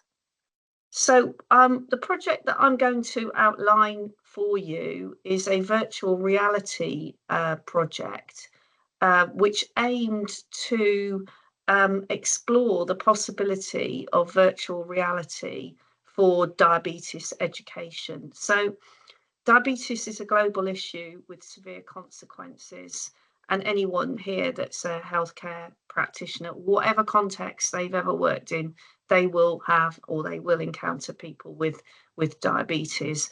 And there are two main types of diabetes: type 1 diabetes, which is an autoimmune disease, and type 2 diabetes, which is a metabolic disease. And in both cases, there is an exponential rise, and that's a global increase in both types of diabetes. Some of those factors are unknown, and some of it is environmental. So, and in the UK, and certainly in the US as well, when people are diagnosed with a condition such as diabetes, they should be, or hopefully are offered what's known as structured education programs. In the UK, they're run by the NHS and commissioned locally. So we wanted to explore not virtual reality to replace any of that, but how the advantages of virtual reality, which offer an immersive and an interactive approach, could complement what the NHS currently offers. We do know from the literature that virtual reality has, in a range of healthcare conditions, has potential to promote self-care and provide access to healthcare information. So as I've explained, we're an interdisciplinary group that worked together for many years now. So we've done some previous work in this area during the pandemic, although it wasn't designed to be in the pandemic. The pandemic happened as the study was going. We undertook a study in Colombia. Colombia has a really high incidence of type 2 diabetes, especially in younger people. But one of the things, although there's a lot of poverty in Colombia, everybody has a smartphone. So we looked at the possibility of using VR glasses on a smartphone for people with diabetes, quite a small scale study, which showed some very promising results. Another project that we've done, not related to this, but kind of informs our approach, is we received EU Horizon 2020 grant money in 2015 to develop an AI app to give personalised medication advice to people with diabetes. So for people with type 1 diabetes, they need to inject insulin every day of their lives, and they need to tailor that insulin to their individual needs. So the app gave them individual advice about how much insulin to take at any one time. So universities, like other organisations, very often, I wouldn't say they do strange things, but they do things that are quite random, or they'll have an underspend, and they'll have some money that they have to spend quite quickly before the financial year ends. So our university, Oxford Brookes University, in two of our faculties, so our healthcare faculty and our technology, design and engineering faculty, bought new equipment in 2022. So the healthcare faculty, which I'm not going to talk about, has a 3-ward medical simulations suite, and they definitely use the Oxford medical simulation, and very similar to the previous speaker, so I'm not going to talk about that. What I'm going to talk about is what's known as a virtual reality cave, which was installed in the technology, design and engineering faculty. And they are the group of people that I work most closely with.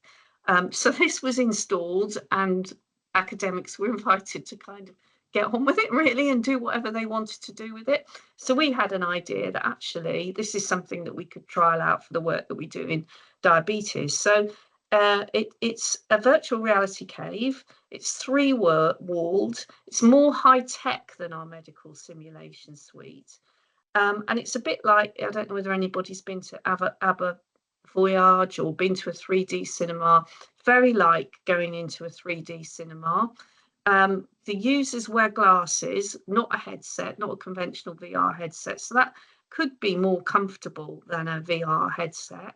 It can work in groups with things, which obviously in individual virtual reality is not as easy. So they can interact in the UK, interact in the cave with each other to work on problems. And we are the only university in the UK to have this particular cave. Next slide, please.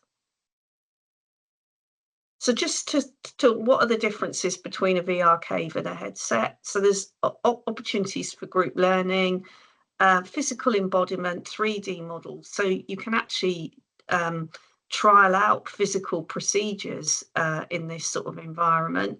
Also provides haptic experiences, and I think one of your speakers was talking about that earlier in their environment, where you can have feelings, sights, smells. It is possible that this is something that could be adopted by healthcare organisations in the future. The glasses are more comfortable than the headset, and the way in which the users interact in the environment, they use wireless controllers, a bit like Xbox. Well, it is an Xbox controller. In actual fact, that's what we adopted. So next slide, please. So what we decided that we were going to trial some of the resources. So we adapted the existing diabetes education resources for the 3D Crave environment to create a pilot diabetes module. We applied for some funding from our own institution and were awarded 20k, which we principally used to employ a very talented research assistant who is very clever in actually creating these resources. Some of it was created from scratch, and for those of you who are familiar with VR and XR, used Unity as the software. But we also had some money to actually run our study. So we invited people with diabetes aged 16 to 80 to participate in the module and give us feedback on how easy it was to use, what their experiences were like, and potential ways of developing in the future for people like themselves with diabetes. Next slide, please. So I'm not going to go through this, it's quite technical, but usability research is commonly used in the tech industries, and usability research is really important for anything, a website or any digital device that's ever developed, because it tells the person developing the device how easy it is to use, because you know, it's common sense and we all know it. If we've got a piece of tech that is not easy to use, we're not going to use it. So, but we were very interested to find out how easy it would be for people to come in, because, you know, if you use gaming consoles, and that's probably one group of people, it probably wouldn't cover all of the people in the population with diabetes. So we did things like a survey to find out what their previous use of technology was. We used some very standard instruments, research instruments that measure how easy it was, gave people a lesson and then measured how easy it was for them to actually interact with each other and use and actually use the environment to solve the tasks that we gave them. And most participants didn't really have much experience with VR technology previously, so that was interesting. People that did have took less time and made less physical movements in using the technology, but all of the participant groups, we invited them in groups of 4 along to the session, and all of the participant groups managed to go through the resources, and we had something called a carb sorting quiz and managed to solve the task successfully. So from a usability perspective, that really worked well. Next slide, please. So as I said, I'm a researcher and I'm very interested in people's experiences, qualitative research. So following each group, people came in groups of 4, they experienced the technology, and then we did some focus group interviews with the participants afterwards. And although some of them said this would not necessarily be their preferred way of receiving diabetes education, they all said they found the immersive aspect of it very novel. And just relating to what I think it was Guy earlier, or one of the other speakers was just saying how much more, how different it is learning through virtual reality compared to conventional forms of learning. So that really stuck with the participants. And on one of the previous slides, you may have seen a picture of red blood cells. So one of the things that we try to do, one of the issues about having diabetes is controlling what's known as controlling blood sugar so it stays within normal limits. So the dangers are blood sugar can go too low, or it can go too high, and that requires, for somebody that's diagnosed, for healthcare professionals, it requires them to be able to explain to a patient what's actually going on in their body. And they were all really, even though these people had had diabetes for some time and they'd received diabetes education, they said that that was so much easier to understand from a lesson, from going along to a group session for diabetes, or learning from a nurse, or a book or a leaflet. So picked up on, at the same time you're getting information unconsciously, even though we assumed that the sort of materials, because we were really testing it out rather than saying, here you go, here's some learning about diabetes. People said they picked up more, or they learned something. Much easier to assimilate information than reading a booklet or a website, and just really like the immersive aspect of it. Next slide, please. One of the things that came across was that people largely do not enjoy their experiences of diabetes education in the NHS. And that doesn't mean that the NHS is doing anything wrong. It's quite complex to unpick. And there's a lot of research at the moment around diabetes, around stigma. And when people receive a diagnosis, it can feel quite stigmatizing. So it could be that. And also, we do know that some of the, I work very closely with the specialist nurses and the dietitians who deliver the diabetes education locally. And by their own admission, some of the curriculum that they deliver is quite didactic and it's quite hard to understand. So that side of it, that human factor side of it, felt very comfortable to the participants. We also had an avatar. They assumed that the avatar was interacting with them, but not to the degree that previous speakers have talked about, different sort of avatars interacting with nursing students. So they thought that they really liked the avatar. They perceived that as a neutral person, not a doctor, not a nurse, but maybe a peer. They liked that peer level.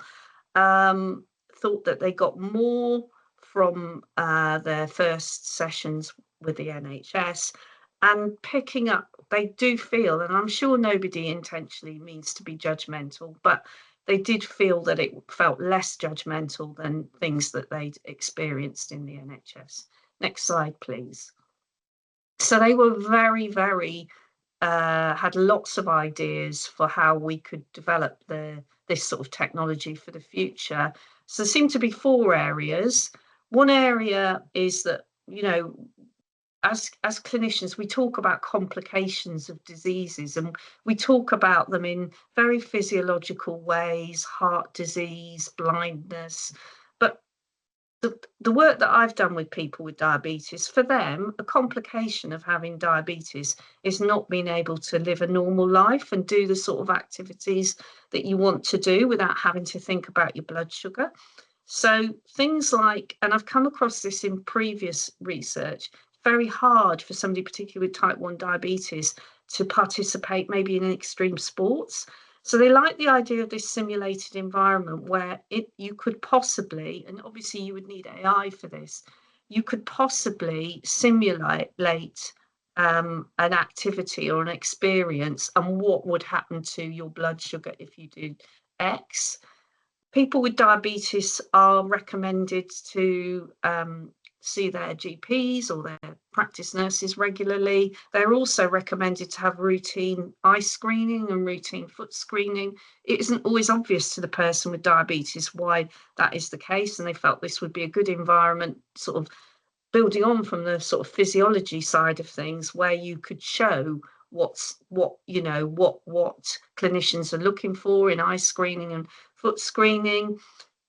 People felt that it was also a good environment where they could bring peers into, or they could do some peer learning with maybe a member of their family or a friend that doesn't have diabetes but needs to know about it. Activities of daily living. Can I still go to the pub and can I have a drink? And what effect does alcohol have on my blood sugar? And people did think that this would be designed, might fit a certain demographic. Next slide, please. So what's next for this sort of work? We haven't explored AI yet. The person that we employed as a research assistant was doing their master's last year and did very well in their master's, and now got funding for them to do a doctorate, which they've started, and they're very interested in developing the AI side of it. So we haven't done any of this sort of object movement. We have, as well as the study that we do with people with diabetes, we have been consulting locally with our diabetes services and other people that work in technology, in other researchers. And one of the things that we think would work very well, because you can't bring the cave out to the NHS, and you can't bring every person with diabetes who might like to experience education in the cave into something that's fixed in a university faculty. So we're looking at how we could transfer some of the materials to other platforms. We are using patient and public involvement to continue to develop the resources. We know that our NHS colleagues who deliver services for young people with diabetes, aged 16 to 25, that there's been an exponential increase in the diagnosis of type 2 diabetes. One would always associate type 1 diabetes with that younger population. And the current education that the NHS offers is aimed at older people. It's an assumption that it's an older person's disease. So we are bringing those groups in to tell us how they might like to deliver this, how we could develop it. And we're thinking about how we scale this up for the NHS. And obviously it's a proof of concept, what other health conditions could be considered. And that's it. Thank you. That was fantastic. Really, really great. I think we all know somebody that has type 1 or type 2 diabetes, that we all have somebody in our family that is battling with diabetes. That is a battle. Sometimes it does feel like it. What is the right drugs? Is that a right? Should I be on metformin? Shouldn't I be on it? It is a battle. So it's really great that you're exploring that. And from my personal experience, I have a mother-in-law who in her late age has been diagnosed with type 2, and she's gone quite to the extreme, full-on panic, because there is this misunderstanding. She thinks, I've been really unhealthy. This woman is always super healthy, but she thinks that I'm super unhealthy and that's why, and now I'm going to go even more and I'm going to throw away bread and things like that. And I do think there is this stigma, especially in the elderly generation, around diabetes, and it's great that you could open this up with the use of technology. So thank you very much for sharing, Marianne. Excellent. So we're almost at the end, just a few minutes to go before we give a big, huge round of applause to all of our speakers. But just one more task from our participants, or even our speakers, because I imagine our speakers have learned today something new. So in 3 words, share one thing, so no more than 3 words. I know I'm tasking you. Share one thing that you have learned today that you're going to take away. So please join us at Slido. So go to slido.com. and then put in #health, all capitals, or scan the QR code, and just 3 words, share one thing that you have learned today.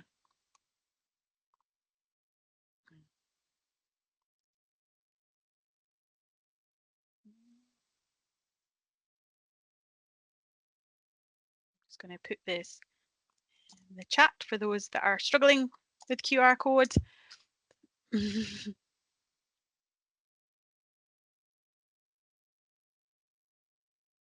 Go, I can see some people typing. So 1 minute. So Guy, you popped it in the chat for me. So the development and use of wise room concepts. Yeah, fantastic. E-train, microsims, brilliant. I love that you made that into 2 hyphenated. Using e-training, PCS, OMS, shared vision.